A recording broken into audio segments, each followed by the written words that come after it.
오늘은 마태복음 2장을 읽었습니다. 마태복음 2장 1장에서는 예수님의 탄생에 대한 기사가 기록이 되어 있고, 처음에는 이 족보와 그리고 예수님의 탄생에 대해서 얘기했습니다. 예수님은 아브라함과 다윗의 자손으로 오셨다 하는 그 혈통의 혈통에 대해서 얘기했고, 왕의 족보가 있습니다. 자, 2장에서는 이제 예수님이 탄생하게 됐고, 그리고 탄생했을 때 일어난 그 배경, 그 주변의 환경들에 대한 얘기를 하고 있는데요. 자, 여기서 중요한 것은 이제 헤롯 왕 때 예수께서 유대 베들레헴에서 나셨어요. 베들레헴에 가서 나셨는데, 동방으로부터 박사들이 예루살렘에 이르러 말했다. 동방에서 이 박사들 그러면 이 점성술사라든지 지식이 있는 사람, 그 당시에는 하늘의 별을 보고 점을 친다거나 천기에 대해서 많은 관심들을 가졌고, 그 당시에는 뭐 다른 어떤 도구가 없으니까 하늘의 별을 보고서 감각하고 지리를 판단하고 이렇게 했는데, 이 별들을 관찰하고 있던 사람들을 여기서는 박사라고 얘기를 합니다. 근데 이 사람들이 큰 별이 나타나는데 그 별을 보고서 이 별이 곧 메시아 왕이 탄생하셨구나, 이게 세상에 큰 왕이 탄생했다라고 하는 것을 일찍이 들었거나 알았거나 어떠한 그 뜻이 있어서 그 수없이 많은 사람들이 별을 봤겠죠. 다 별을 봤지만 그 중에 이 사람들만 하늘의 별을 보고 왕이 나타났다는 것을 알아요. 그러니까 이 얘기는 일찍이 이 사람들은 이런 이 얘기를 들어, 왕이 나타났다고 하는 그런 얘기를 들었거나 어떤 특별한 그런 것을 알고 있는 사람이에요. 그래서 이 사람들은 어떻게 보면 동방에서부터 왔더니, 동방이 어딘지는 모르지만 그러나 아주 먼 곳에서부터 왔다. 여기서 보면 약 1년이라는 세월이 흐른 것을 볼 수가 있는데, 왜냐하면 헤롯 왕이 나중에 몇 살일 때 2살 아래 아이는 다 죽였다. 그러면 연말에 낳았다 그러면 우리나라처럼 낳자마자 1살이고 그 다음에 해가 지나서 또 2살이 돼버리니까 2살이 되겠죠. 그렇지 않고 연초에 낳았다 그러면 2살이 됐다 그러면 어떻게 돼요? 1년이 지나다는 얘기가 되거든요. 예, 그러니까 연말에 우리가 지금 크리스마스를 갖다가 12월 25일 날 정하는데 이날 정확한 건 아니에요. 근데 거기서 낳았다 그러면 한 해가 금방 가잖아요. 한 해가 금방 가면서 몇 개월 사이가 안 되겠지만, 만일에 이 정황으로 보면, 여러 가지 정황으로 보면 아마 3월경 그때 나지 않겠나. 우리가 추측적으로 보면 이스라엘 절기를 따라서 본다 그러면 6월절 때, 6월절 어린 양 잡을 때 아마 그때 예수님이 탄생하지 않았을까, 이렇게 보거든요. 학자들은 또. 근데 만약 그렇게 됐다 그러면 만 1년이 지나야 되는 거예요. 그렇죠? 그러니까 어떻든 간에 2살 이하의 어린아이를 다 죽였으니까 그 기간은 어떻든 간에 예수님께서 유대 베들레헴에서 나셨어요. 근데 이 동방의 박사들이 이제 하늘의 별이 나타나는 것을 보고, 그리고 그 별을 따라서 왔습니다. 그 당시처럼 뭐 지금 비행기 타고 오는 것도 아니고 나귀를 타고 이렇게 왔거나, 하여튼 뭐 걸어왔거나 말을 타고 왔거나 어떤 방법을 타고 왔죠. 와서 예루살렘에 이르렀어요. 그러니까 이 별이 예루살렘으로 이렇게 비춰왔기 때문에 그런 것 같아요. 그러니까 이 사람들은 왕이 났으니까 분명히 왕궁에서 자녀로 태어났을 것이다 생각을 했겠죠. 그래서 헤롯 왕에게로 찾아가게 되는 것이죠. 그래서 왕실 궁궐에 가서 유대인의 왕으로 나시니가 어디 계시냐, 우리가 동방에서 그의 별을 보고 그의 경배하러 왔다, 이렇게 얘기를 합니다. 자, 이 동방에서 왔다는 사람을 이제 어떤 분은 우리나라 신라에서 왔다. 왜냐면 그 당시 신라의 기록에 보면 그 큰 별이 나타났다는 기록이 있어요. 그래서 아마 신라에서 오지 않았을까. 그리고 우리는 천선민족이기 때문에 이 땅에 메시아가 올 것에 대한 예언이 계속되어 있었기 때문에 그래서 아마 오지 않았는가 이렇게 말씀하시는 목사님들도 있으니까 뭐 그건 참고할 것이고, 예.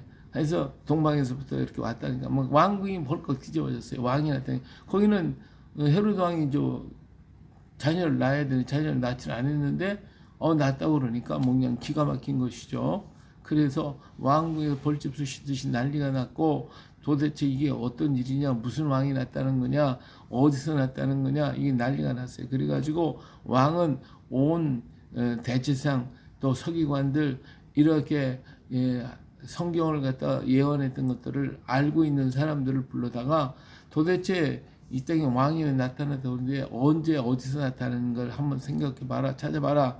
그랬더니 이들이 기록을 가지고 왔어요. 이게 성경을 가지고 왔죠.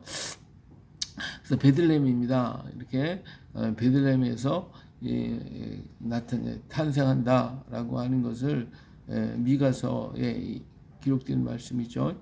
그래서 이 말씀을 갖다가 이야기를 했어요. 자, 그랬더니 어떻게 됐어요?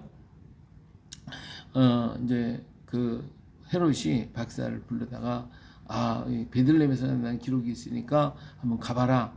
그리고 갔다가 올 때에 나한테 얘기하면 나도 가서 경배할 것이다. 거짓말을 한 거죠. 왜? 자기가 왕인데 또 왕이 나타났다고. 이 헤롯 가문은요, 헤롯이 원래 이제 첫 번째 헤롯, 이 사람이 지금 헤롯 3세인가 어떻게 되는데, 이 헤롯 가문이 왕이 되기 위해서 로마와 결탁해가지고 지금까지 하스몬가라고 하는 이스라엘 전통의 왕가를 다 패해버렸어요. 다 죽여버렸어요. 그리고 자기 형제들이 또 혹시나 뭐 할까봐 자기 형제와 주변에 있는 사람 다 죽여버리고 지가 로마와 결탁을 해서 왕이 된 사람이에요. 아주 잔인한 사람이에요. 그렇기 때문에 언제 죽일지 몰라. 언제 이렇게 할지도 모르기 때문에 이 헤롯은 박사들을 살짝 불러다가 이제 언제 자세히 별이 나타날 때를 물어보니까 한 1년 정도 됐다 그 말이에요. 그러니까 어때요? 2살 이하는 다 죽이는 이런 일 하는 것이죠. 다 데리고 와라. 그러면 내가 가서 경배하겠다. 이 거짓말을 이렇게 한 겁니다. 자, 그러고 난 다음에 그래서 이제 박사들은 왕의 말을 듣고 이제 베들레헴을 향해 가는데 보니까 별이 또 나타나는 거예요. 그래서 그 별을 따라 보니까 이 베들레헴에 별이 머물게 됐죠. 그래서 가서 보니까 동방의 박사들이 이 별이 보이는데요. 이 별이 이렇게 하늘에 떠 있지. 이 가만히 있는데 가만히 있을 때 근데 그 별이 어디를 비치냐? 이 별이요. 베들레헴에 아기가 있는 곳에서 머물러 비치고 있는 거예요. 이게 희한한 거 아니에요? 이 별이 하늘의 별이 빛이 있는 것이지. 근데 여기서 놀라운 것은 이 베들레헴 동네에 어디에 그 당시 베들레헴에는 이제 호적하러 수많은 사람들이 다 왔잖아요. 근데 잠잘 곳이 없어서 그래서 여관에 잠잘 데가 없기 때문에 지금 마구간 거기를 빌려갖고 지금 이 몸만 피하고 있는데 아기를 낳게 됐으니까. 근데 그 많은 집들 중에 어디에 아기가 난 줄 압니까? 모르잖아요. 그렇죠?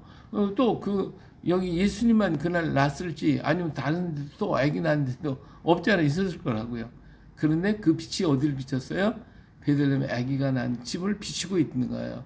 그러니까 뭐 이건 너무 놀라운 거죠. 하나님의 이렇게 아주 세심한 역사를 보게 되는 거예요. 그래서 그 빛을 보고 빛이 비치는 곳에 가서 보니까 정말 아기가 있는 거예요. 그러니까 동방의 박사들이 그 아기에 나와서 자기들이 이렇게 왔노라는 얘기를 하면서 경배하고 아기한테 황금과 유향과 모략을 예물로 드리게 됐죠. 드리고 그때 그날 헤롯 이 동방의 박사들이 거기에 머물러 있었는데 이제 이 당시에는 그 예수님이 탄생해서 여러 날 계셨던 때니까 어느 집에 있었는지는 모르지만 마구간에 있지는 않았을 거예요.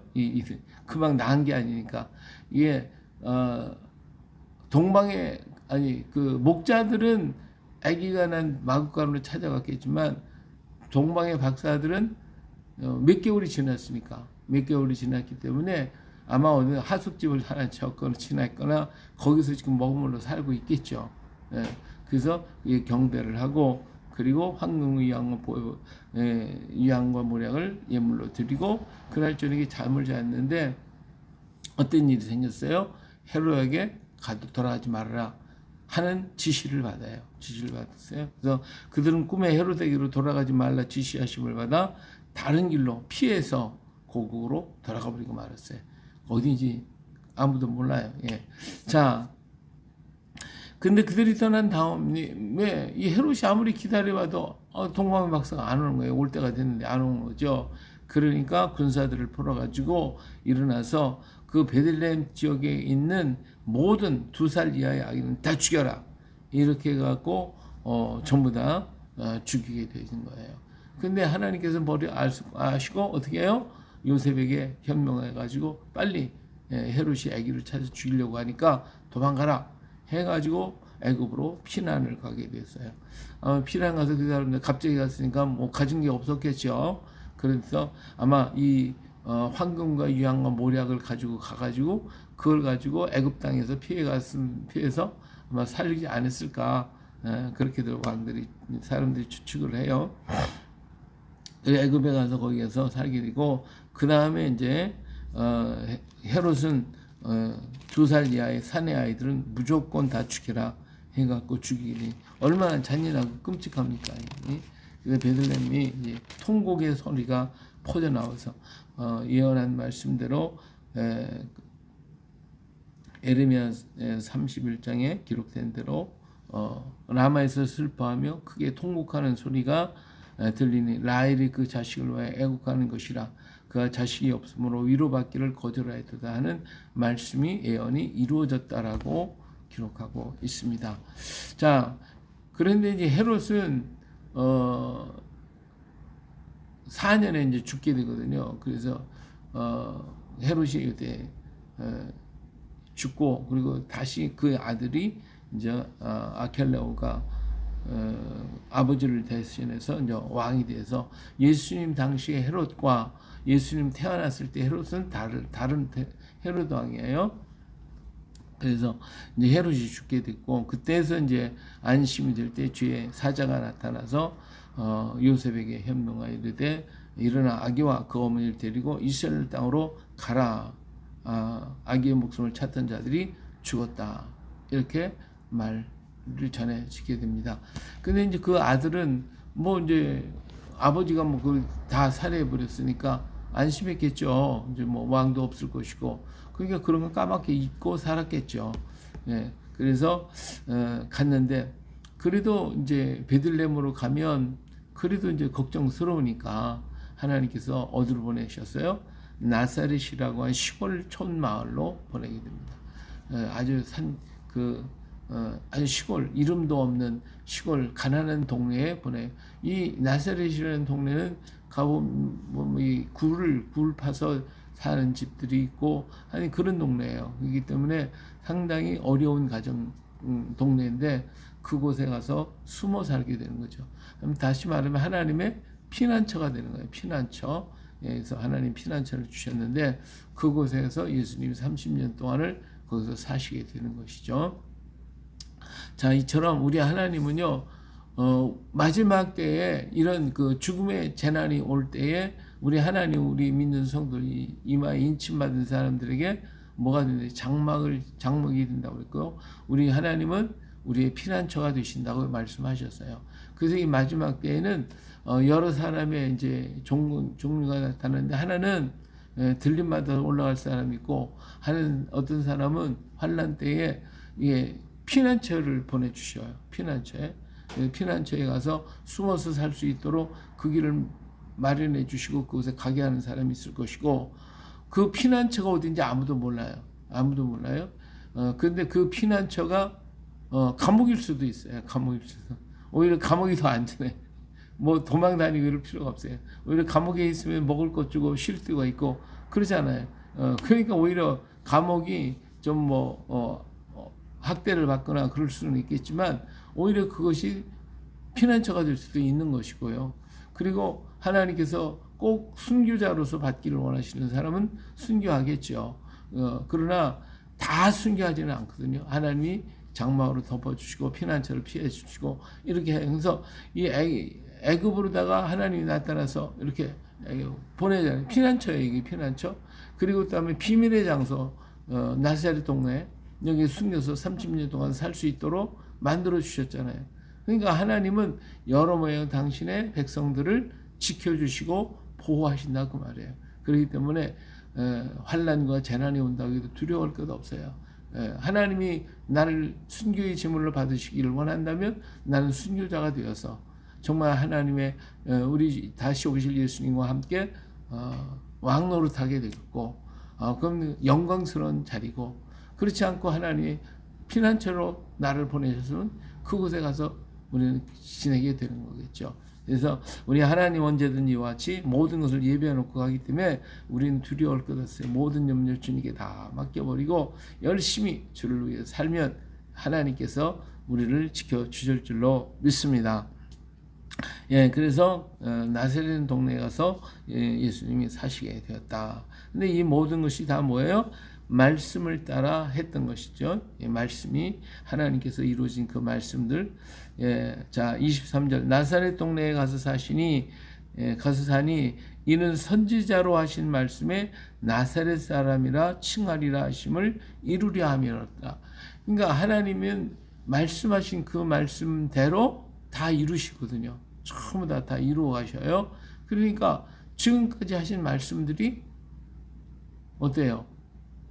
뭐 거짓말인가요? 그것이 다 이루어진단 말이에요. 예수님에게 이룬 것처럼 오늘 우리에게도 이루어 주신단 말이에요. 그러니까 이 말씀을 우리는 붙들고 우리 하나님 앞에 기도하면서 하나님의 음성을 듣고 하나님의 인도하심을 따라 살고 하나님 역사하심을 따라 우리가 행하면 바로 오늘 우리는 안전하게 주의 역사를 감당해 나갈 것입니다. 중요한 것은 내가 하나님 앞에 얼마나 착 붙어 있느냐가 중요하고 하나님 밑에 합당하냐가 중요한 것이지 하나님을 나한테 막 끌어들이려고 하지 말고 내가 하나님께 싹 들어가서 주님과 내가 하나가 되는 역사가 있어야 할 줄로 믿습니다. 그래서 끝까지 주님과 동행해야 되겠죠.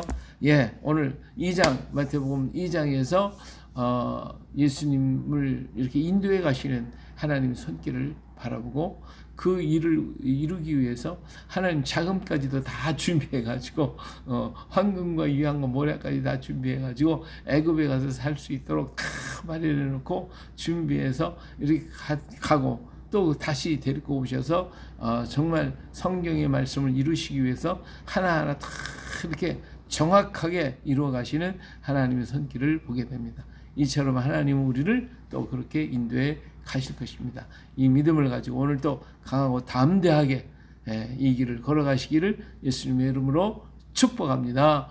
할렐루야.